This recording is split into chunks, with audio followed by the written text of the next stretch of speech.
I'm Arthur Feldman. Stay tuned for Taped with Rabbi Doug. We're gonna see Rabbi Doug. We're gonna see Rabbi Doug. We're gonna see Rabbi Doug on your TV tonight. But Daddy, I want to watch Monday Night Football. Forget about Monday Night Football. There's no other thing we're going to watch on Monday but Rabbi Doug. Yeah, Rabbi Doug on TV tonight. We're going to see Rabbi Doug. Oh, everybody talk about Doug. Shalom and welcome to Taped with Rabbi Doug. We're here with Arthur Feldman. Welcome to the show. Thank you very Arthur much. Feldman is the curator of the Arthur Feldman Gallery. He is also the former curator of the Spertus Museum and also the Tulsa, Oklahoma Jewish Museum. And he is an expert on Judaica, on relics, on antiques, and on different Jewish items. And I am so happy to be here and welcome you to the show. We've been talking about doing this for a long time. Thank you. I was his son Aaron's teacher many years ago, and we've known each other for many years, and now it's my pleasure to present some of these beautiful Jewish relics and items that you have. And I want to start out with this Torah cover behind you from this ark cover. This ark cover is beautiful. You can see it's embroidered. It has the traditional, which when I say traditional, many synagogues have the lions guarding the Ten Commandments and the keter, the crown on top of it, which says the Hebrew words keter Torah. And obviously this one looks like it might have at one time been dedicated by someone's name under there, but that name was either covered or taken off, or there's a place for it if it never was dedicated. Can you tell me a little bit about this art cover? Yes. First of all, we'll get into the details. This particular came from B'nai Zion. And B'nai Zion was actually, I think, the first conservative synagogue in the city of Chicago. And it was on Pratt Avenue and Greenview in East Rogers Park. And as a matter of fact, at one time, my good friend Sarah Kleinman and Dr. Marlon Kleinman, their father was the rabbi there near the end of the heyday of B'nai Zion, and then they eventually merged with Congregation Shari Tikva, which eventually closed down also. So changes of neighborhoods, but this is a beautiful art cover. These are things that could be lost forever, and I'm around so that people who are aware of me and what I can do, I try to preserve these things. I don't like to use the word redeemer, but I want these things to be saved, and it's important. This one is very important because it dates from the 50s, and it has the Judean lions on either side, and it uses a style of stitchery called trapunto. It's three-dimensional, and you can see all of the work, a little jewel work on the side, as well as the keter Torah, which it says in Hebrew way up on the top. I have it here. I've had others, and interesting enough, someone actually bought an earlier one and used it as a chuppah. Oh, very nice. So it's the idea, the whole A wet marriage canopy, for those who don't know chuppah. Oh yeah, I'm sorry. It was That's a marriage okay. canopy. And it's a wonderful reuse of something that was no longer able to be used. And so this is it. I have two-dimensional art here. I have three-dimensional art. And I have, what should I say? There are things here that many of them remain that would have been lost. Right. So much had been They're lost. your personal museum pieces that you didn't want to give up. Do you go around sometimes to Judaica fairs and things like that, looking for pieces that say, oh, I would love to have that piece in my gallery or my museum? Do you do that sometimes, or are you past that point? When I was in the business, I used to cruise the antique shows to see dealers who would have a maverick piece of Judaica.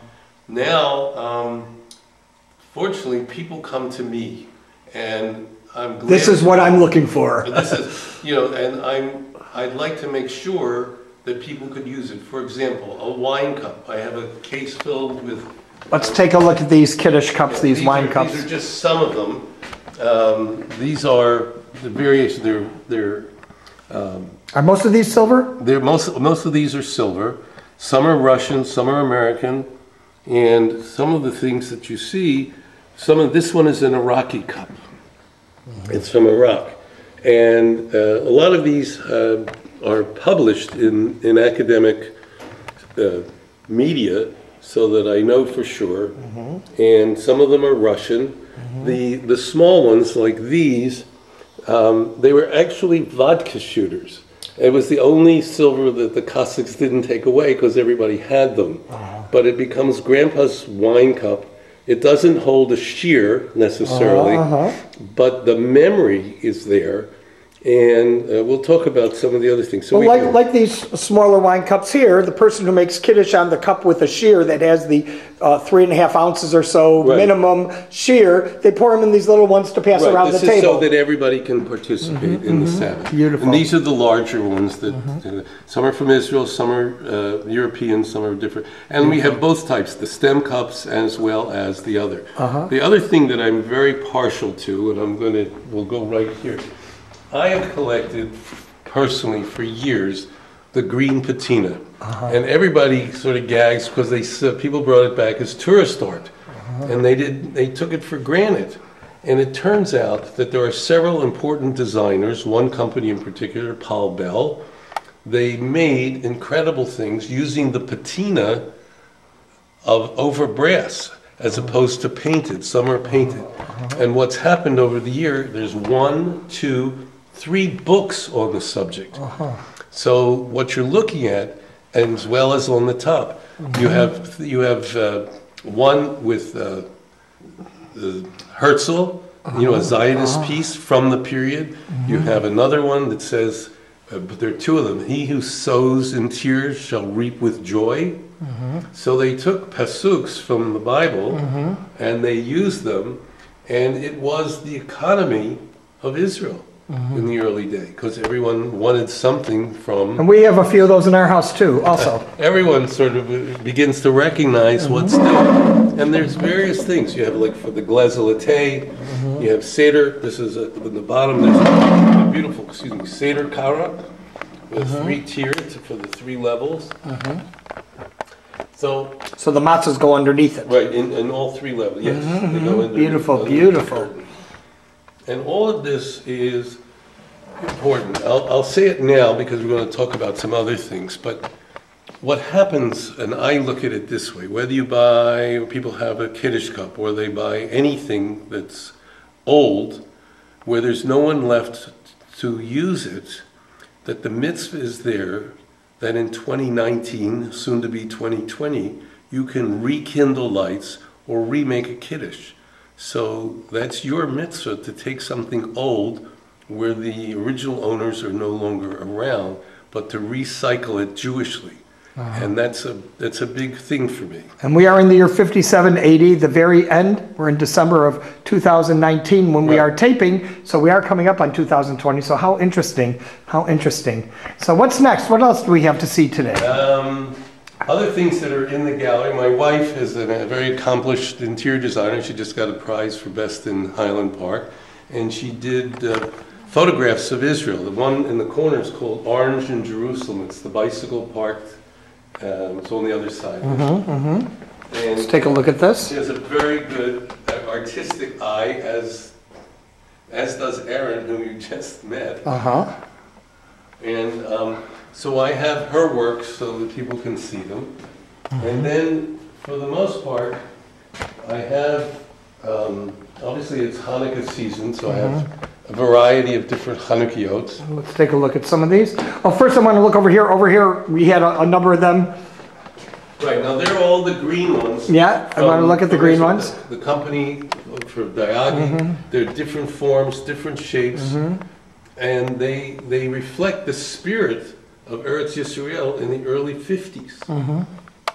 Very nice. So let's look at these other ones that you were pointing out now. I have some others that are a little bit more contemporary. They're all over now. That are a little bit more contemporary in glass and variation in other metals.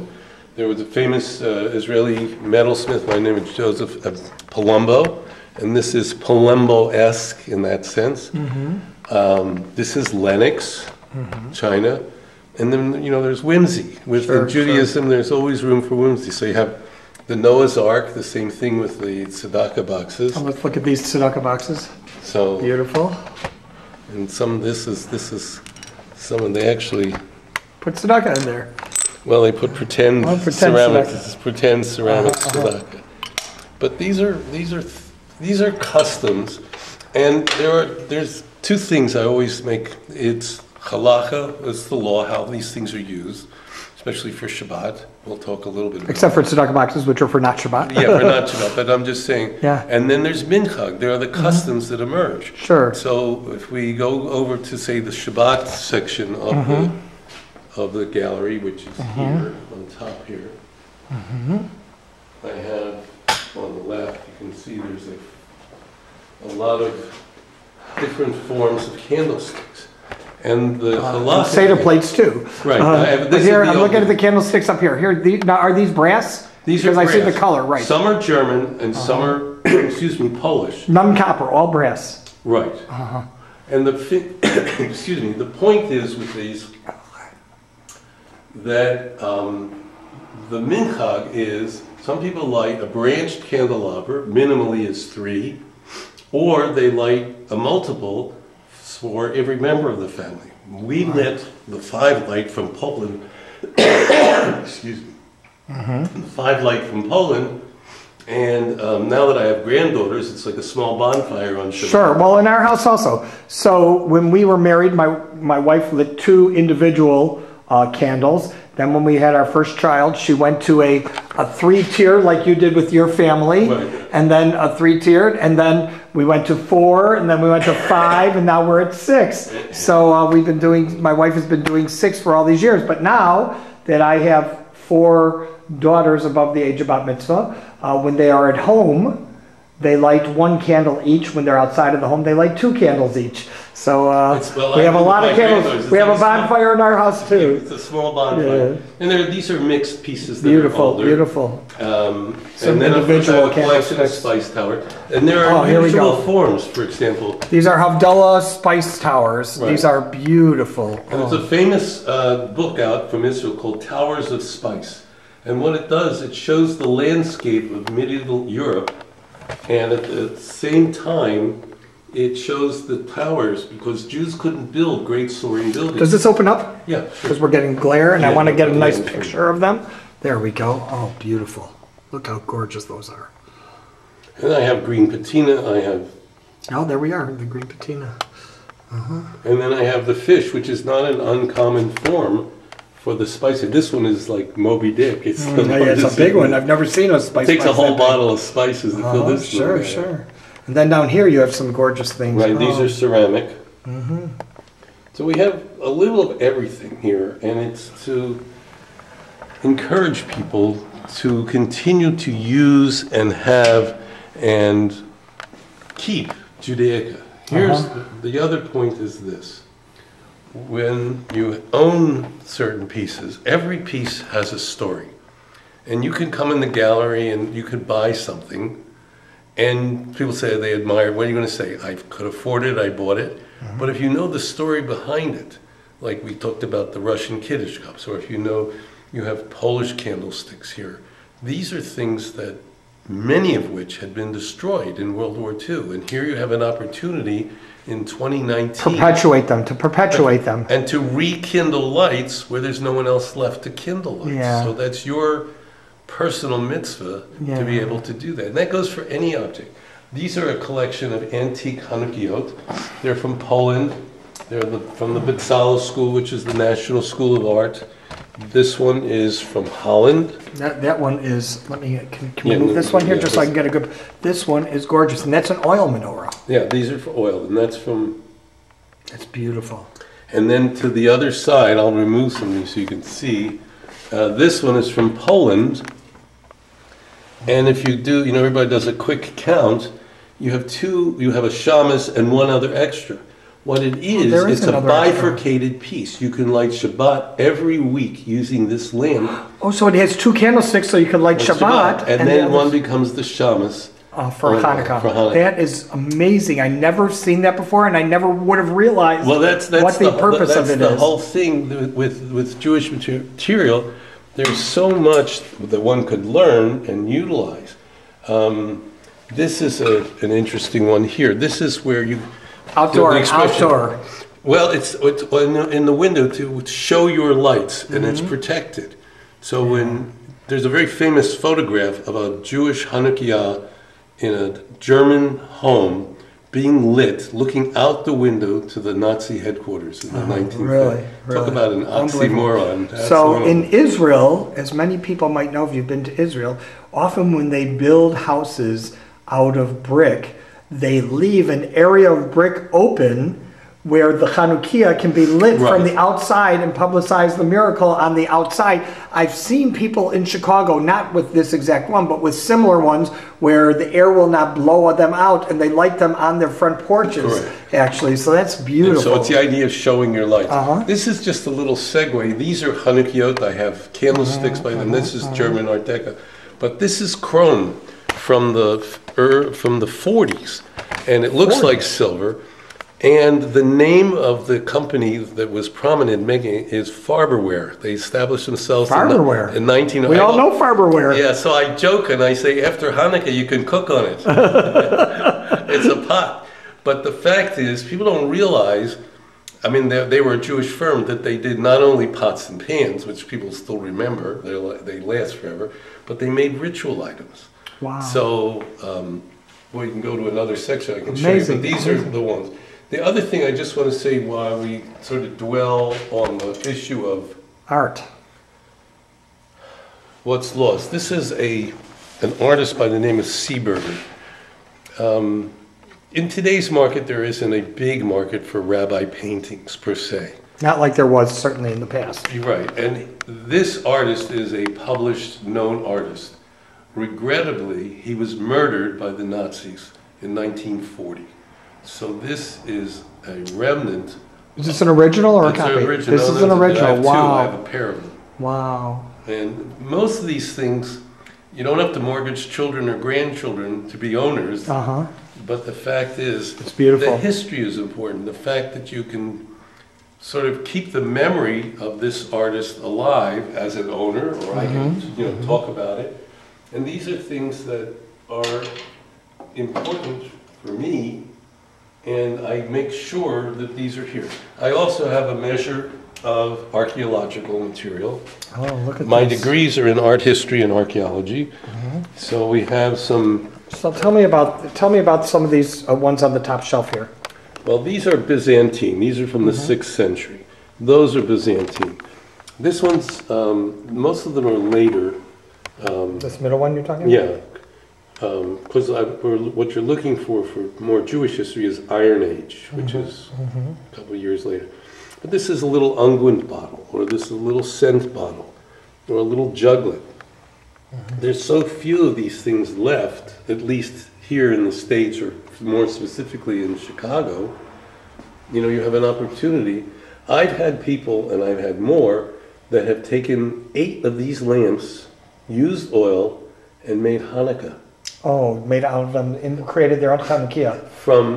But in the old way. This is the same way, you know. Amazing. So people are very inventive, and the fact is, they're good about thinking about these. This jug right here that we're looking at, this reminds me of the description in the Torah of what Jacob crossed the Yabok to go back when he wrestled with the angel and had his hip dislocated, which is why we don't eat the gid hanasha, we don't eat the sciatic or the back quarter of an animal that's kosher because of that. But he went back for these little jugs to retrieve them, and that's what that reminds me of, because you see many pictures painted of that scene in the Torah, and these are the jugs he went back for, similar to this. So it's fascinating. And they're all made of clay, right? They're all made of clay. And here's the important thing. I let people touch these things. To be able, whether it's this or anything else, to be able to touch history is a different way. You know, everything is online today. There's nothing, if you go to a museum, there's nothing like seeing something in person. Right. And if you can touch something from the Bible and be instructed or told and think that this was on this earth thousands of years ago and was used, And it's another way to educate through objects. It's not just online or something you don't see and you have an idea about. I don't know, this one has a lot of glare on it. I can get a picture of it. I'm a Yiddish cowboy, tough. Yeah, it's called, I may have another one that's easier to photograph. It's called I'm a Yiddish Cowboy. It's sheet music, and it's by someone probably from the 20s, by Tough Guy Levy. So, you know, everyone has aspirations to be, and I have things that are on a larger scale. You can get the profile of this one. This Hanukkah is beautiful. This is Austro-Hungarian, and it's a synagogue scale. It belongs in a synagogue, or it belongs to a private who wants it for Hanukkah. Yeah. No, but this is something like we would light in the synagogue before scale. Services. Right, this is the scale. Sometimes people have giant candlesticks, sometimes people have giant Hanukkahot, and this is the scale. And thank God these things were rescued, especially the larger ones, were rescued from... Not to Germany? Yeah, they were taken out. I see something here. I see a breastplate from a Torah. Correct. And this is beautiful, and that's obviously sterling silver also. Yes, it is. And you see the lions and the Decalogue. And then in the center, there's what they call that opening. It's for the Parsha plates. So all right, it would say what Parsha of the week, or whether it is a Rosh Chodesh Torah. If you have 7 Torahs, you want to pick up the right one to read. You don't want to be thumbing through the... No, I've seen that before. That's beautiful. I love that. And this is a play on Robert Indiana. He did L-O-V-E, love. And this is in Hebrew, Ahava, in love. Love. Very so nice. that's back and forth. Right. And more Hanukkah here. More well, obviously it's... it's that time of year. I wanted to take a look at a couple of other things I saw. Here is, I believe it looks like one of 2 Rimonim, which are, and here's the other one. Yes. These are Rimonim, and this is a Torah holder that they are sitting on. If I could just take this off for a minute. Here is the Gartel from the Torah, and this is the Torah holder that after Hagbah, when the Torah is lifted and recovered during the Haftorah, the Torah is placed in the Torah holder. There's a piece of art on it right now, but it sits in there so somebody doesn't have to hold the Torah during that time. Correct. And the Rimonim, which go on the... There you go. You can see. There you go with the Jewish star on it. And so the Torah, the Atzei Chaim, the stands of the Torah sit in here, so it can be resting there. And then the Rimonim, which go on the top stems of the Eitz Chaim, Atzei Chaim on the Torah, are right here. And I'm just going to lift this for a moment, and you'll see underneath there are holders for it. We actually have a Torah holder with Rimonim stands on it also, and the traditional bells on the Rimonim. And this is because the priests all wore bells on the fringes of the garment, so you know that you're in the presence bells and pomegranates, right? And these Rimonim are beautiful, just beautiful. Do you know their origin? These are Dutch. These are Dutch. You know, it's like a geography lesson with Judaica. This piece, I just want to say that you just photographed, and I'll take the picture off if you want. Okay. I found this in a field in a flea market. Wow. And nobody knew what it was. I, of course. Knew what it was. I couldn't leave it there. No, how could you? It has the dedication of the owner is still on there. Oh my goodness. So either a synagogue had to have folded, and someone got a hold of it, and thank God they didn't. It was in someone's garage probably for years, and then they just dumped it. And I found it in a field in the Grace Lake Flea Market. And wow. You know, it's beautiful too. I use it as a prop. Stunning. Somebody needed it or started afresh. It's stunning. It's stunning. And I want in contrast to the Rimonim, which go on each of the Torah Atzei Chaim, the holders on the top. We have over here this tremendous, beautiful Keter Torah, which the other tradition of not using Rimonim with the breastplate is to use one Keter, one crown on top of the Torah. And there's a place. Are you able to lift this, or is it too hard to lift? No, I want to show our viewers, if possible, here we go. Just that underneath it, you'll see there are two holders for the 2 stems of the Torah, the two holders of the Torah, to fit in it so it can be put on top of the Torah and sit on the Torah. And this is such a beautiful crown. It's well, you can stunning. see the scale next to me. Yeah. And you have to have a koach. You have our lions, you have the star, you have the bells, and all the bells are there. It's in perfect shape. My Rimonim in my synagogue are missing bells. This keter has all the bells on it. Absolutely beautiful, stunning silver piece of I also keep parts Torah. around. I call them findings, so that people can, if I see something that's been damaged or that I replace parts or whatever. I can replace parts. So it's there's no waste in terms of the antiquity. Beautiful, beautiful, beautiful. So what else can we see before we are done? Because the we other only thing have a few minutes here, left. no problem. And then I have a collection of these Hollandized, it's Lichrot Shabbat, but these are English, and they don't break every time you every time you cut the challah. They're together. Beautiful. Here's another one. Very nice. So this is like a Shabbat setting. I've been working with a little bit of this back and forth. Beautiful. All of your stuff is so beautiful. What do you think is the one piece of art or piece of Judaica that you've always wanted to get your hands on that you've never been able to acquire yourself because it's something you wanted for your collection in your museum? I've been very fortunate. As a dealer, you never are in competition with yourself. So the theory is you don't collect what you sell. However, as someone who's observantly Jewish, to have wine cups for everyone who comes to, we get 14 people coming every for Shabbat dinners, right, is to have these things. And if I see something that's exceptional, I'll switch it out. Do you have one of those? Do you have one of those multi kiddush cup where you take the middle cup and you pour it in and it drips? They drip into all the small ones. It's contemporary. It's called the fountain cup. The fountain cup, right? You have one of those. Very nice. No, that I don't have. But and I see down here another piece which you didn't focus on. A beautiful. It looks like it's porcelain Torah yad. It's ivory. It's ivory. Yeah. Oh my goodness, that must be a real antique. It is an antique because ivory is illegal. It's illegal to deal in ivory. Wow, an ivory yad.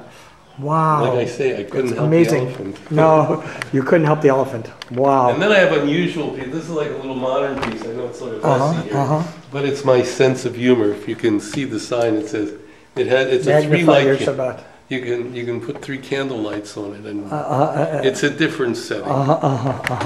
Wow, this was just absolutely amazing. I can't thank you enough for being on the show. Thank you. This has been so wonderful.